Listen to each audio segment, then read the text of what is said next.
Good morning, friends. My 1 week of carnivore diet is over, and here are the results. I lost 6 pounds. I lost 6 pounds this week. That's 13 for a total since we cut out the processed foods and the sugar and things like that. And from my highest weight, I have lost weight in the past and kept it off, but it would kind of creep up and down. So it puts me down 61 total pounds from my actual highest. So results with carnivore. Honestly, I didn't feel much difference between doing carnivore and when I was doing low carb keto. And I think because we had already made that switch from doing no processed foods, no sugar, only certain kind of vegetables and certain kind of meats, no nitrates. I think because we had done that, it was kind of an easy transition to do the carnivore diet. Now, I only did it for a week. So, maybe 2 weeks, 3 weeks, the outcome would be different. I feel good. So the biggest thing I noticed last night, this was the real test. So last night at the pizza shop, Friday nights are always busy, but last night was an exceptional night. We were swamped. We were 45-minute wait. Now for us, that is very rare because usually we're super fast and we get people in and out. So 30 is usually the max. So we had so many tickets lined up, 45-minute wait. So I usually work everything. I did the dining room last night. I waited on tables, but I usually do the sub side and the oven. I help with the oven and I do all the salads and I do all the subs and dress them because I'm on that because I have to know when to put stuff in and out of the oven. And that's usually my job because, I'm the old gal there. So I stay in a space about this size and I dress every sub. I make every salad and I also help our oven guy on the oven taking things in and out.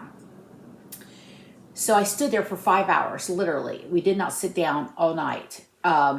So usually when I get home from that, I have to take a hot bath. I have to do some magnesium spray and I have to do a Tylenol.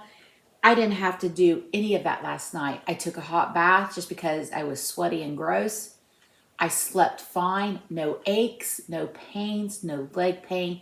For me, that is significant. That is the biggest change, one of the biggest changes I've found since doing this diet. So what am I going to do going forward? Well, I saw the phrase ketovore the other day, and I didn't really know what to call what we were doing. And going forward, I think that is the plan. I can't say that I miss vegetables, but I enjoy them. So probably some days I will do meat only, and then maybe 2 days a week do just meat, and then the rest of the week I'll have a vegetable, a low carb vegetable. And I see my doctor, so this is exciting, September 13th. So that gives me about another month to see where my numbers are. So I'm excited about that, and I'll share all of that with you. So there you have it. If you're looking to do something like that, check it out. Now, recipes going forward, I'm going to do, some low carb things, but I'm going to be able to give you tips on how to do them if you don't want to do low carb.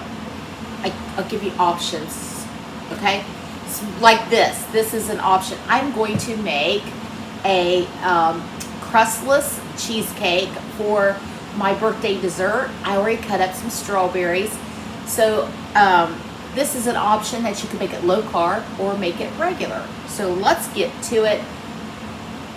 I've got two 8-ounce blocks of cream cheese here softened. So 16 ounces of cream cheese. To that, you're going to add 3/4 of a cup of sugar. Now, I'm using monk fruit. So here's where we can change it out. You can use your favorite sweetener. Stevia, monk fruit, regular sugar, 3/4 of a cup. Okay. And then we're going to add 1 cup of sour cream. Now, I don't know that if I've ever made a cheesecake with sour cream. I can't remember. That's why I thought this recipe was interesting.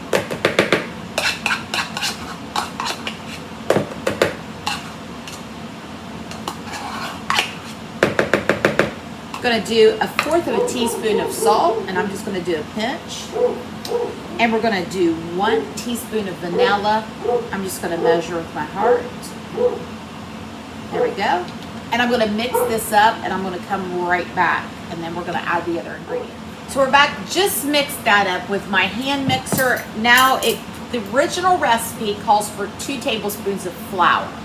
Now this is where you can add the regular flour if you want, if you're not doing any type of special eating restrictions. I'm going to use almond flour, and I'm going to see what happens. It's just 2 tablespoons.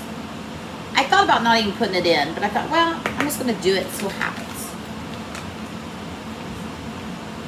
2 tablespoons of almond flour, so there's that. Move this out of the way. And then we're going to add 3 eggs. So yesterday when I walked into work, the kids yelled, "Happy birthday." I call them kids that work for me. There's only one, Gary, he's older than me, but the rest of them are teenagers and 20s. And it was so cute, and they had all the little goodies for me. I was so surprised. It was a nice surprise. I got a lot of phone calls and texts and messages sent, and of course from all of you. So it was such a nice birthday. Today we're going to dinner. I'll tell you about that in a second. So there's my 3 eggs and 2 tablespoons of almond butter. I'm going to mix those up, and I'll be right back. I just realized I said almond butter. It's not almond butter. It's almond flour. 2 tablespoons of almond flour. If you don't want to use almond flour, use regular flour and 3 eggs. Preheat your oven to 325. I have an 8x8 square pan here. The little bit of avocado oil sprayed in. And here is our mixture. Now that we have all of that incorporated together, we're just going to pour that in.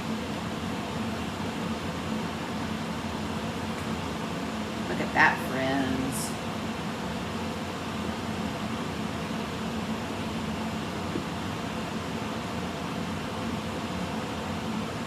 So I was telling you, we're going to dinner today. We're going to the Scioto River, and it is in Portsmouth, Ohio. It's about an hour south of here. It's on the Ohio River, right before you get into the Kentucky side.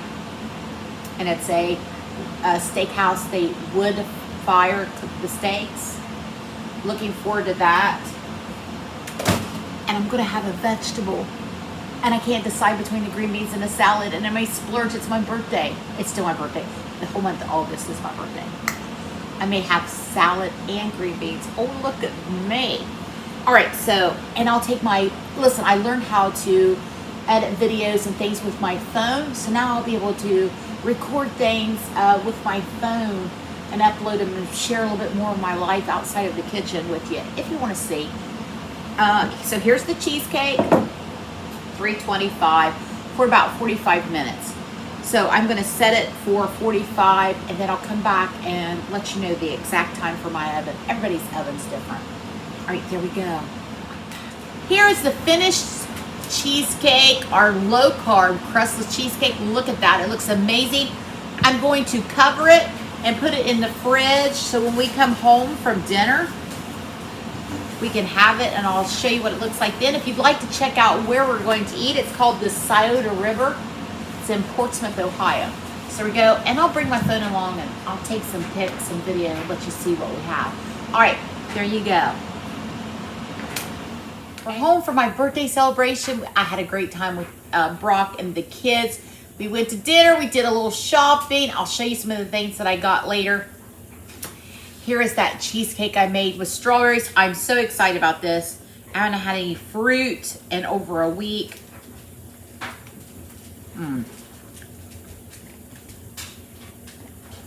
Absolutely delicious. Happy birthday to me. Bye, friends. Thanks for hanging out.